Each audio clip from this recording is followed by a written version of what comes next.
সেদিন সকাল সকাল ঘুম থেকে উঠে দেখি প্রচন্ড পরিমাণের বৃষ্টি হচ্ছে, আর আমি এই বৃষ্টিকে তোয়াক্কা না করে রেডি হয়ে বেরিয়ে পড়লাম স্টেশনের উদ্দেশ্যে। কারণ আজকে ঝড় জল বৃষ্টি যাই হয়ে যাক না কেন, ইউনিভার্সিটি আমাদের পৌঁছাতেই হবে। সো হ্যালো কিউটিজ, আমি রিম্পা আর আমি একজন স্টুডেন্ট। এখন আমি বর্ধমান ইউনিভার্সিটির ডিস্টেন্স এডুকেশনের তরফ থেকে হিস্ট্রিতে মাস্টার্স কমপ্লিট করছি। তো প্রথমেই স্টেশনে পৌঁছে একটু খিদে পাচ্ছিল বলে একটা কেক খেয়ে নিলাম। এরপর তো ট্রেন ধরে রওনা দিলাম বর্ধমানের উদ্দেশ্যে। আর আজ আমাদের ইউনিভার্সিটি যাওয়ার এত ইচ্ছা কেন, সেটা আমার বান্ধবীর মুখ থেকেই শুনে নাও।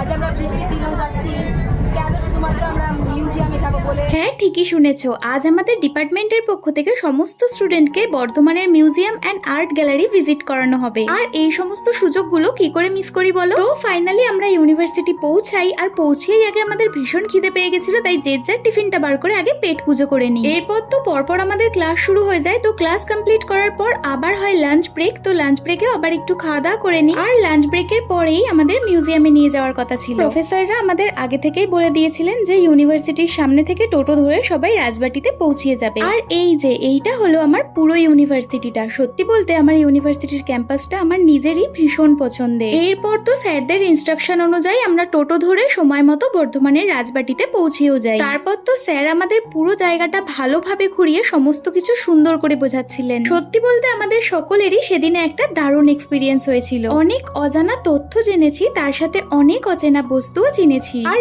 এই মিউজিয়ামটার ভেতরে বর্ধমানের বহু প্রাচীন প্রত্নতাত্ত্বিক বস্তুর সাথে মূর্তিও সংরক্ষিত রয়েছে। তোমরা যে কেউ চাইলে বর্ধমানের রাজবাটিতে পৌঁছিয়ে এই মিউজিয়ামটা ভিজিট করতে পারো। এরপর আমরা স্টেশনে পৌঁছিয়ে 5:30টার মেন লাইন লোকাল ধরে ফাইনালি বাড়ির উদ্দেশ্যে রওনা দিই। আর তোমাদের মিনি ব্লগটা ভালো লাগলে একটা লাইক করে চ্যানেলটা সাবস্ক্রাইব করতে ভুলো না কিন্তু। তাহলে আজ যাই, চলো বাই।